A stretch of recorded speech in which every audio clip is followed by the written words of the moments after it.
క్రీస్తులో నా ప్రియ సహోదరి సహోదరుడా, యేసు క్రీస్తు నామంలో మీ అందరినీ మరలా మిమ్మల్ని చూడడానికి దేవుడిచ్చిన కృపను బట్టి నా దేవునికి స్తుతి చెల్లిస్తున్నాను. ప్రియ సహోదరుడా, గత కార్యక్రమంలో నీ శ్రమలను చూస్తున్న దేవుడు అని ఒక సందేశాన్ని మీతో కూడా పంచుకున్నాను. అదే సందేశంలో కొన్ని కార్యాలు మీతో కూడా పంచుకొని మరలా మీకోసం ప్రార్థన చేయాలని ఆశపడుతున్నాను. ప్రియ సహోదరుడా, ఇక్కడ వాక్యములు మనం చూసాం. ఆదికాండం 29వ అధ్యాయంలో 31, 32 వాక్యాల్లో లేయా అనే ఒక సహోదరి తను ప్రత్యేకించి దేవుని గురించి ఒక సాక్ష్యం ఇస్తుంది. యెహోవా నా శ్రమలను చూసి ఉన్నాడు, నా దేవుడు నా శ్రమలను చూసి ఉన్నాడు. ఈరోజు అనుకుంటున్నారు చాలామంది, శ్రమలు వేదనలు మనం చనిపోయేంత వరకు ఈ యొక్క వేదన అనుభవించాలా, ఈ శ్రమలు అనుభవించాలా అని. ప్రియ సహోదరుడా, ఒక సహోదరి ప్రత్యేకించి దేవుని గురించి సాక్ష్యం ఇస్తుంది, దేవుడు నా శ్రమలు చూసి ఉన్నాడని. నిజమే, మనం శ్రమలు అనుభవిస్తున్నప్పుడు, మనం బాధపడుతున్నప్పుడు, మనం కన్నీరు విడుస్తున్నప్పుడు మన దేవుడు మనం చూస్తున్న దేవుడై ఉన్నాడన్నది మర్చిపోకండి. ప్రియ సహోదరుడా, మన కుటుంబంలో మనకు ఎదురయ్యే ప్రతి సమస్య, ప్రతి శోధన, ప్రతి వేదన, ప్రతి శ్రమలు మన జీవితాన్ని పాడు చేస్తాయి. సాధారణంగా ఒక చిన్న జ్వరం వచ్చినట్లయితేనే, కుటుంబంలో ఒక్కరికి జ్వరం వస్తే చాలు కుటుంబం అంతా భయపడిపోతుంది, కుటుంబం అంతా అతనిపైనే దృష్టి కేంద్రీకరిస్తూ ఉంటాం. కారణం, మన కుటుంబంలో ఏ ఒక్కరికి ఒక చిన్న జ్వరం వచ్చినా కూడా భయపడుతున్నామంటే అది మనిషి స్వభావమే. నిజమే, కానీ నా దేవుడు చెప్తున్నాడు, మీ శ్రమల మధ్య మీ జీవితంలో అద్భుతాన్ని చేసే దేవుడు మీకు ఒక అద్భుతాన్ని చెప్తున్నాడు. ధైర్యం తెచ్చుకోండి. మీ శ్రమల మధ్య మీకు ఒక అద్భుతాన్ని నేను చేస్తానని ప్రభు వాగ్దానం చేస్తున్నాడు. కారణం, ఆయన ఈ లోకాన్ని జయించున్నాడు. కారణం, ఆయన సిలువలో తన ప్రాణాన్ని పెట్టి ఈ లోకాన్ని జయించున్నాడు. కాబట్టి మనకు మన శ్రమల మధ్య ఒక అద్భుతం చేయగలడు. ఆమేన్, హల్లెలూయా. చాలామంది అనుకుంటున్నారు క్రైస్తవ జీవితం అంటే చాలా సుఖ జీవితం అని, అది పూలపై నడిచే మార్గం అని కొంతమంది అనుకుంటుంటారు. నా ప్రియ సహోదరుడా, క్రైస్తవ జీవితం అంటే పూలపైన నడిచే జీవితం కాదు, అది ముళ్ళపైన నడిచే జీవితం అని తెలుసుకోవాలి. కారణం, క్రైస్తవం అంటేనే శ్రమల మధ్య జీవించే జీవితం. కానీ ఆ శ్రమల్లో కూడా నా దేవుడు మనతో ఉన్నాడన్నది నిరీక్షణ మాత్రం మర్చిపోకండి. హల్లెలూయా. ఒకరోజు యేసుక్రీస్తు శిష్యులు పడవలో ప్రయాణించి వెళ్తూ ఉన్న సమయంలో భయంకరమైన గాలి, భయంకరమైన తుఫాను గాలి ఎదురైంది. ఆ యొక్క పడవంతా నీళ్లు నింపబడుతుంది. ఎక్కడ పడవ మునిగిపోతుందో అన్న వేదనకరమైన పరిస్థితికి వచ్చేసింది. ఆ సమయంలో శిష్యులంతా యేసయ్యను లేపి అంటున్నారు, నా దేవా, నా దేవా, మేమింత శ్రమను అనుభవిస్తున్నామే, మేమింత బాధపడుతున్నామే, మేమింత కష్టాల మధ్య మేము ఉన్నామే, మీరు మౌనంగా నిద్రపోతున్నారేంటి అని చెప్పి అడిగినప్పుడు ప్రభు చెప్పిన ఒక మాట ఏంటి? నమ్మకం ఉంచడి. ఎందుకు భయపడుతున్నారు? ధైర్యం తెచ్చుకోండి, భయపడకండి. తుఫాను ఎదురైనా, భయంకరమైన గాలి ఎదురైనా, భయంకరమైన వర్షాలు ఎదురైనా, మీ పడవ, మీ కుటుంబం మునిగిపోయే పరిస్థితుల్లో, మీకు వేదనకరమైన పరిస్థితులు ఎదురైనా ధైర్యం తెచ్చుకోండి. కారణం, నేను మీకు దూరంగా లేదు, నేను మీకు దగ్గరగా మీలో ఉన్నానది మర్చిపోకండి. చెప్పడం దేవుని మహిమపరుస్తామా? హల్లెలూయా. ప్రియ సహోదరి సహోదరుడు, శిష్యుల్లో భయం, శిష్యుల్లో వేదన ఏంటి? అయ్యో, మేము ఎక్కడ నశించిపోతామో అన్న భయం. అయ్యో, ఈ తుఫానుకు, ఈ గాలి, ఈ వానకు, ఈ వర్షానికి, ఈ సముద్రంలో ఎక్కడ మేము నశించిపోతామన్న భయం అనేది ప్రజల జీవితాన్ని పాడు చేస్తుంది. అందుకే ఈ శిష్యుల యొక్క హృదయం వేదన. అయ్యో ప్రభువా, మమ్మల్ని కాపాడండి అంటున్నారు. యేసయ్య చెప్పిన ఒకే ఒక మాట, ఎందుకు భయపడుతున్నారు? ధైర్యం తెచ్చుకోండి, నేను మీకు దూరంగా లేదు, నేను మీలో ఉన్నాను, మీతో ఉన్నానన్నది మర్చిపోకండి. హల్లెలూయా. హల్లెలూయా. నా ప్రియ సహోదరుడా, శ్రమల మధ్య మనతో ఉన్న దేవుడు, శ్రమల మధ్య మన జీవితాన్ని కాపాడే దేవుడు. ఎన్ని గాలి ఎదురైనా, ఎన్ని వర్షాలు ఎదురైనా, ఎన్ని తుఫానులు ఎదురైనా, ఎంతటి మన జీవితాన్ని నీళ్లు ముంచేయాలని చూసినా మనల్ని చివరి నిమిషంలో కూడా కాపాడడానికి ఒక దేవుడు ఉన్నాడు. ఆయన పేరే నజరేయుడైన యేసు. ఆమేన్, హల్లెలూయా. మన జీవితంలో యేసయ్య ఉన్నాడనేది మర్చిపోకండి. అయ్యో, నేను ఈ శ్రమల మధ్య మునిగిపోతున్నానే, ఈ శ్రమల మధ్య నేను నశింపబడుతున్నానే, అయ్యో ఈ బాధలతో నేను కృంగిపోతున్నానే, భయపడకండి. మీతో ఉన్న దేవుడు సజీవుడు అన్నదే మర్చిపోకండి. మీతో ఉన్న దేవుడు మిమ్మల్ని కాపాడే దేవుడు అన్నదే మర్చిపోకండి. మీతో ఉన్న దేవుడు శ్రమల మధ్య కూడా మీకు సహాయం చేసే దేవుడు అన్నది మర్చిపోకండి. ఆమేన్, హల్లెలూయా. ప్రియ సహోదరుడా, యేసుక్రీస్తు శిష్యులు ప్రయాణించే పడవకి ఎదురుగానే కదా గాలి ఎదురైంది. ఆ పడవకి ఎదురుగానే కదా గాలి, తుఫాను, సముద్రంలో నీళ్ళని ముంచేయాలని చూసింది. యేసయ్య పడవలో ఉన్నాడా లేదా? ఉన్నాడు కదా. ప్రియ సహోదరుడా, యేసయ్య ఉండగా ఏ గాలి మనల్ని ఏమి చెయ్యదు. యేసయ్య మనతో ఉండగా ఏ అప్పుల బాధలు మనం ఏమి చెయ్యదు. యేసయ్య మనతో ఉండగా ఏ వ్యాధి మనతో ఏమి చెయ్యదు. యేసయ్య మనతో ఉండగా ఎటువంటి పరిస్థితులైనా తారుమారు చేయగలడని నువ్వు విశ్వాసం ఉంచు నా సహోదరుడా. నీ శ్రమను చూస్తున్న దేవుడు నిన్ను చేయి విడవడు. నిన్ను పైకి లేపడానికి శక్తిమంతుడు. నీ జీవితాన్ని బాగు చేయడానికి శక్తిమంతుడు. నా యేసు చెప్పాడు, ధైర్యం తెచ్చుకోండి, ఎందుకు భయపడుతున్నారు? ఒక్క నిమిషం యేసయ్య లేచాడు, గాలిని చూసి ఒకే ఒక మాట చెప్పాడు, గద్దించాడంతే. భయంకరమైన అల్లకల్లోలంగా ఉన్న సముద్రం, గాలి, తుఫాను ఒక్క క్షణంలో నిమ్మలంగా మార్చబడింది. అంత ప్రశాంతంగా మార్చబడింది. కారణం, యేసయ్య మాటలో శక్తి ఉంది, యేసయ్యలో శక్తి ఉంది. అందుకే నీ జీవితంలో కూడా అద్భుతం జరగబోతుంది, అది నిశ్చయం. ఆమేన్, హల్లెలూయా.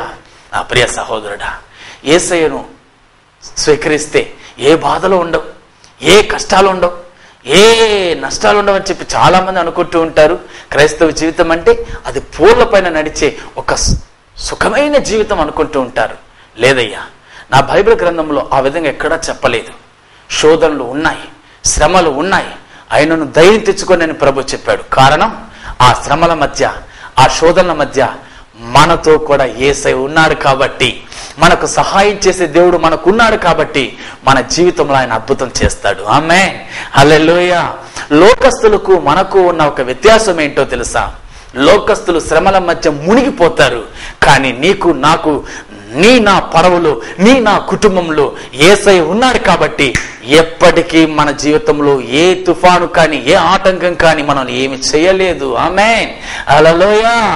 నా ప్రియ సహోదరుడా, మా జీవితంలో కూడా ఒక భయంకరమైన ఒక తుఫాన్ ఎదురయ్యింది.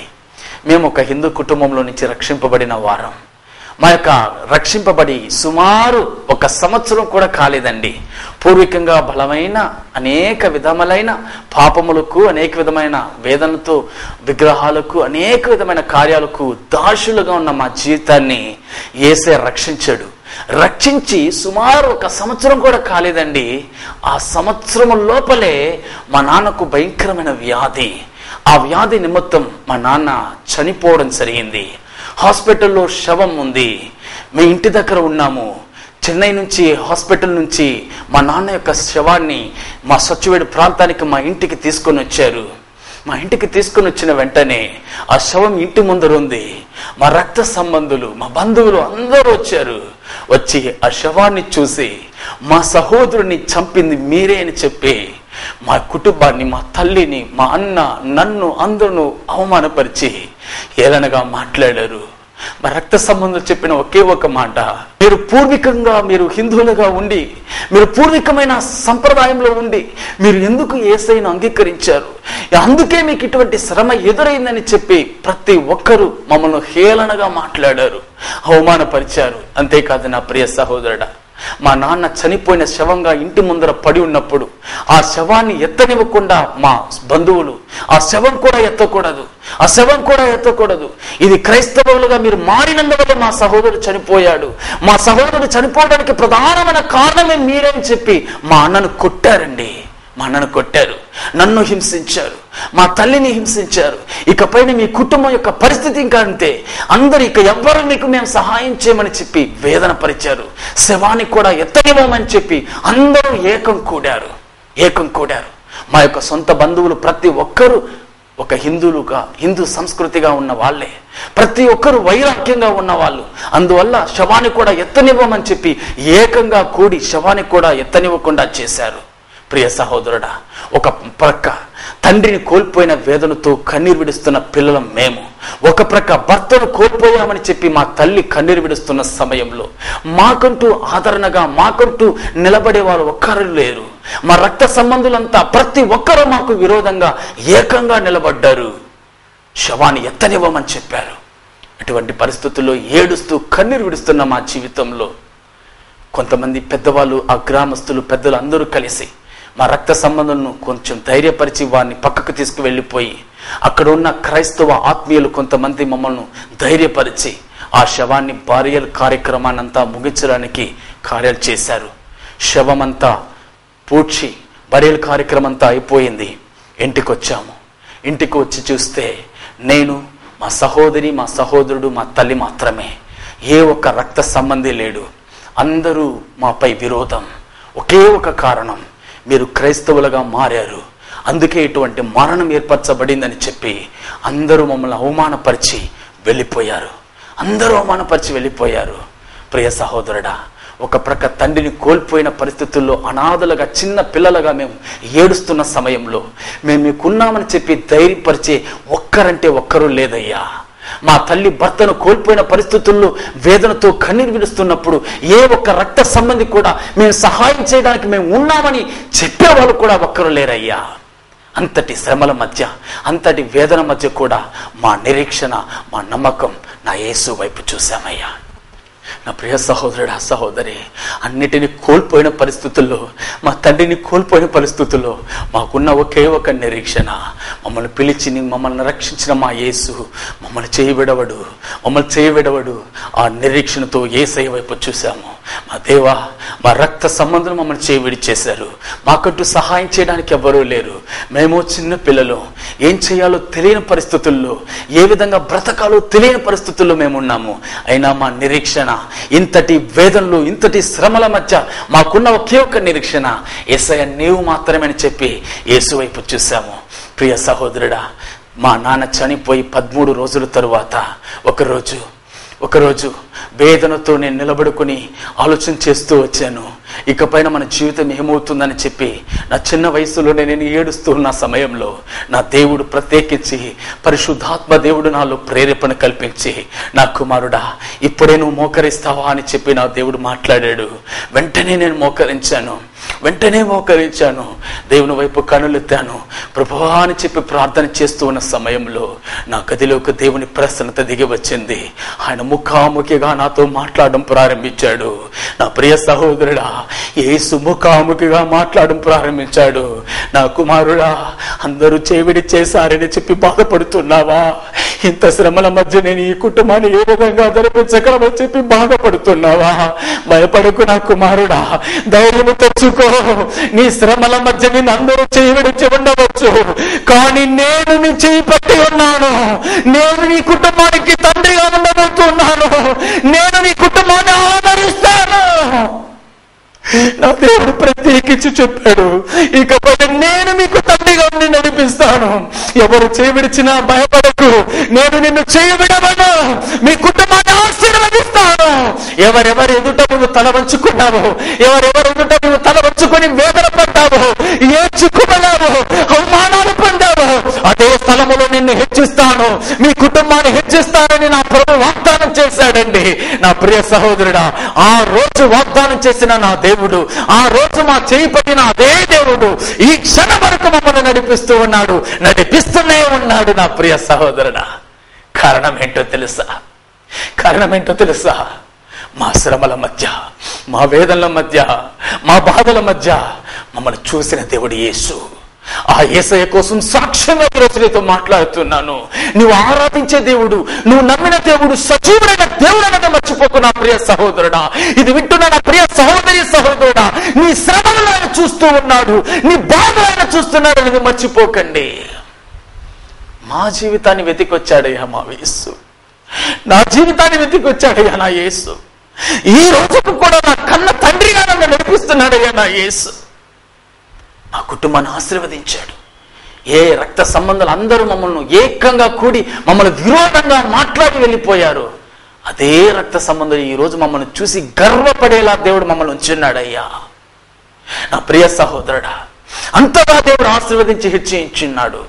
కారణం ఒకటే, ధైర్యం తెచ్చుకో. ఎన్ని తుఫానులు ఎదురైనా, ఎన్ని బాధలు ఎదురైనా సోలిపోకు. నీ పడవలో ఉన్న దేవుడు నిన్ను విడవడు, నీ కుటుంబంలో ఉన్న నీ దేవుడు, నీ యేసు నిన్ను విడవడు. నీ జీవితాల్లో ఈరోజు నా దేవుడు ప్రత్యేకించి నీతో మాట్లాడుతున్నాడు. భయపడకు, నీ శ్రమల మధ్య నీకు ఒక అద్భుతం చేయగలడు. హల్లెలూయా. నా ప్రియ సహోదరుడా, జరిగిన ఒక సంభవాన్ని మరి ఒక సాక్ష్యాన్ని మీతో కూడా చెప్పి మీ కొరకు ప్రార్థించాలని ఆశపడుతున్నాను. మా సచివేడు ప్రాంతము దగ్గర మదనంబేడు అనే ఒక గ్రామం ఉంది. ఆ గ్రామంలో ఒక మంచి దంపతులు ఉన్నారు. వారికి 2 కుమారులు 2 కుమార్తెలు పుట్టారు. చివరగా పుట్టిన కుమారుడికి చిన్న పుట్టుకతోనే అతని యొక్క 2 కాళ్ళు చచ్చుబడిపోయాయి. అతడు చిన్న వయసులో పుట్టడంలోనే 2 కాళ్ళు చచ్చుబడిపోయాయి. 2 కాళ్ళు చచ్చుబడిపోయిన పరిస్థితుల్లో అతడు లేవలేడు, నడవలేడు. అంతటి వేదనకరమైన పరిస్థితి. ఆ చిన్న పిల్లాడు కొంచెం ఎదిగిన తరువాత కాలు బాగవుతాయని చెప్పి తల్లిదండ్రులు ఆశించారు. అందుకే అనేక ప్రయత్నాలు చేశారు. వైద్యుల దగ్గర వేలు ఖర్చు పెట్టారు. చూడని డాక్టర్స్ లేరు. చెన్నై ప్రాంతంలో ప్రాముఖ్యమైన అనేక హాస్పిటల్లో కూడా వేలు ఖర్చు పెట్టి చూపించారు. డాక్టర్స్ అంతా చెప్పారు, ఇకపైన ఇతనికి కాళ్ళు రావడం అసాధ్యం.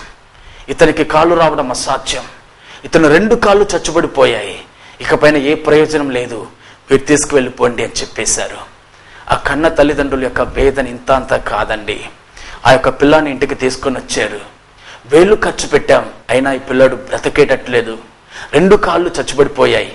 అతని యొక్క కాళ్ళు లేచి నిలవబడలేడు, నడవలేడు, ఏం చేయలేడు. ఇటువంటి అవిటివాడుగా ఉండి కుటుంబంలో ఏం చేయగలడు? ఈ పిల్లాడు ఎక్కడికి వెళ్ళాలన్నా, ఒకవేళ యూరిన్కి వెళ్ళాలన్నా, లేదంటే మోషన్స్కి వెళ్ళాలన్నా, ఎక్కడికి వెళ్ళాలన్నా అతనికి ఎవరో ఒకరు సహాయం చేయాలి. బాత్రూమ్ దగ్గరకు అతన్ని మోసుకొని వెళ్తారు, అక్కడి నుంచి మోసుకొని వస్తారు. ఎక్కడికన్నా బయటకు వెళ్ళాలన్నా మోసుకునే వెళ్ళాలి. లేవలేడు కదా. చిన్న పిల్లాడు, చిన్న వయసు నుంచి అతని జీవితంలో నరక వేదన అనుభవించాడు. 2 కాళ్ళు చచ్చుబడిపోయాయి. ఓ రోజు ఆ కుటుంబం అనుకుంది, మా కుటుంబంలో మగపిల్లాడు పెద్దవాడున్నాడు. వంశానికి పారంపర్యంగా వంశానికి ఒక మగపిల్లాడు ఉండాలి అన్న కారణంతో పెద్ద కుమారుడు ఉన్నాడు. 2 కుమార్తెలు ఉన్నారు. చాలు కదా. ఈ అవిటివాడు పెద్దవాడై కుంటివాడిగా ఏం చేయబోతాడు? అతడు కుంటివాడుగా ఉండి అతడి జీవితం అంతా ఇదే విధమైన పరిస్థితుల్లో ఉంటే, అతడు లేవలేక నడవలేని పరిస్థితుల్లో ఉన్నట్లయితే అతడు ఎవరు ఆహారం ఇవ్వగలరు? అతడు ఎవరు అతనికి సహాయం చేయగలరు? అతడు పెద్దవాడైనా ఇతరులకి కష్టమే. అతడు ఉండి ప్రయోజనం లేదు. కాబట్టి మన కుటుంబంలో అతన్ని ఈరోజు విషమిచ్చి చంపి అతన్ని చంపేస్తామా అని చెప్పి ఒక ఉపాయాన్ని చేశారు. ప్రియ సహోదరుడా, రక్త సంబంధులు అందరూ కూడారు. మనందరూ అంటున్న ఒకే ఒక కార్యం, ఆ బాబుని చంపేస్తామని చెప్పి. ప్రియ సహోదరుడా, ఆ బాబు యొక్క హృదయం బద్దలైపోయింది. ఆ మాటలు విన్నప్పుడు ఆ బాబు యొక్క హృదయం బద్దలైపోయింది. కారణం, కాళ్ళు అంగవైకల్యం, 2 కాళ్ళు పనిచేయదు. వేదనతో కుమిలిపోయాడు. అయ్యో, ఎంతోమంది డాక్టర్ల దగ్గరికి వెళ్ళి ప్రయోజనం లేకుండా పోయింది. ఇకపైన ఈ అవిటి కాళ్ళతో నేను బ్రతకడం వృధా. నా నిమిత్తం మా తల్లిదండ్రులు కష్టపడుతున్నారు, నా నిమిత్తం నా కుటుంబంలో అందరూ కష్టపడుతున్నారు. నేను బ్రతికి ఎవరికీ ప్రయోజనం లేదు, నేను ఉండి ఎవరికీ ప్రయోజనం లేదు. ఇతరుల పిల్లల్లా నేను స్కూల్కి వెళ్ళలేను, ఇతర పిల్లల్లా నేను ఆటలాడుకోలేను, ఇతర పిల్లల్లా నేను ఏమీ చేయలేను.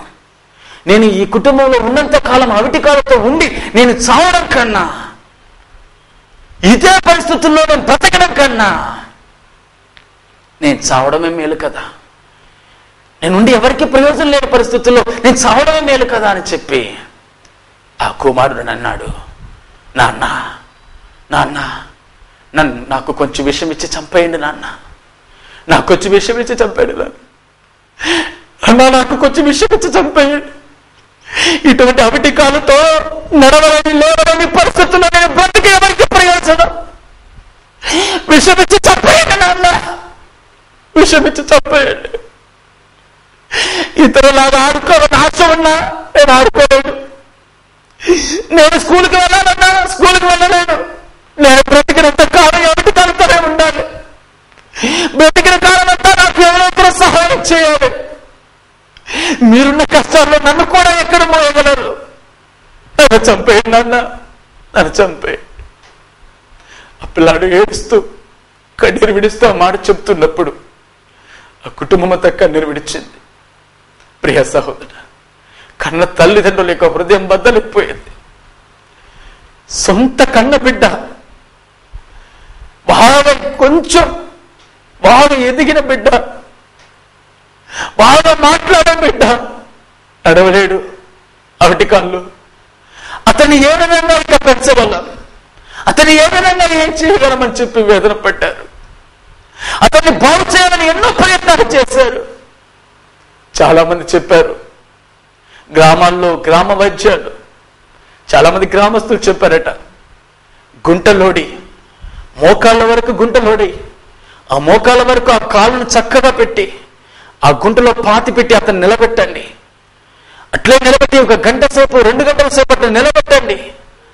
ప్రతిరోజు అదే విధంగా గుంట తవ్వి ఆ యొక్క బాలుని నిలబెట్టి ఆ విధంగా ప్రతిరోజు చేస్తూ 1 నెల 2 నెలలు చేసి చూడండి, కాళ్ళు చక్కబడతాయని చెప్పి అనేక చెప్పారట.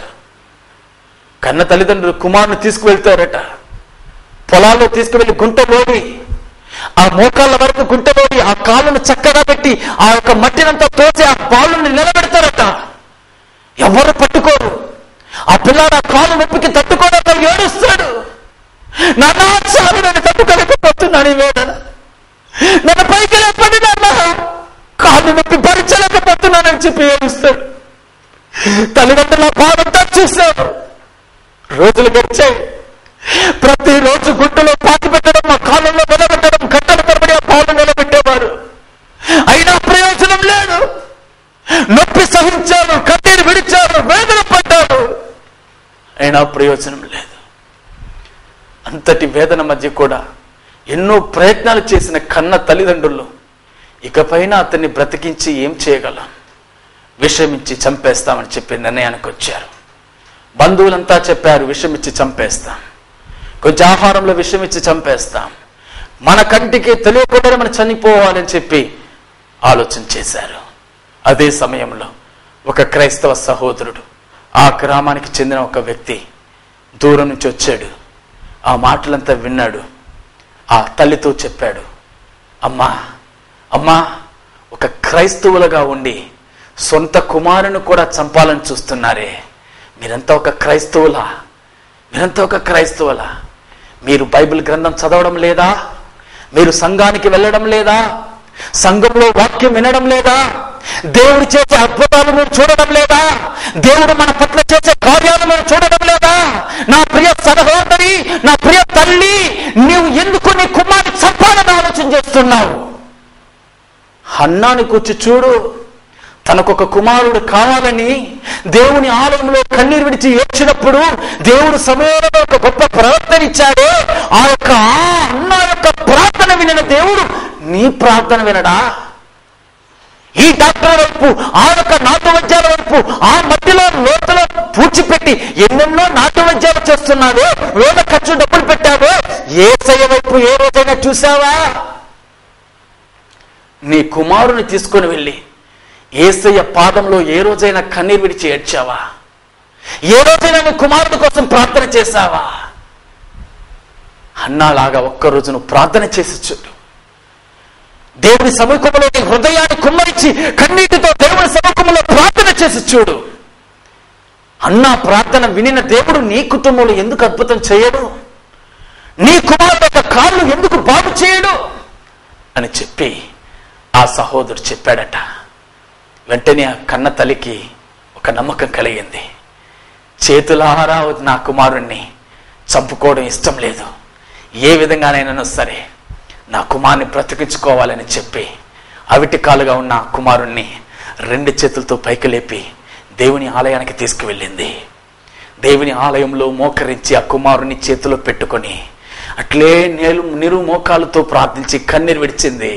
ప్రభువా, అన్నా ప్రార్థన విని జవాబిచ్చింది నిజమే కదా, అదే దేవుడు నా కుమారుని కాలును బాగు చేయండి, నా ప్రార్థనకు జవాబివ్వండి, నా కుమారుడు యొక్క కాలు బాగు చేయడం చెప్పి కబోవడం ప్రారంభించింది.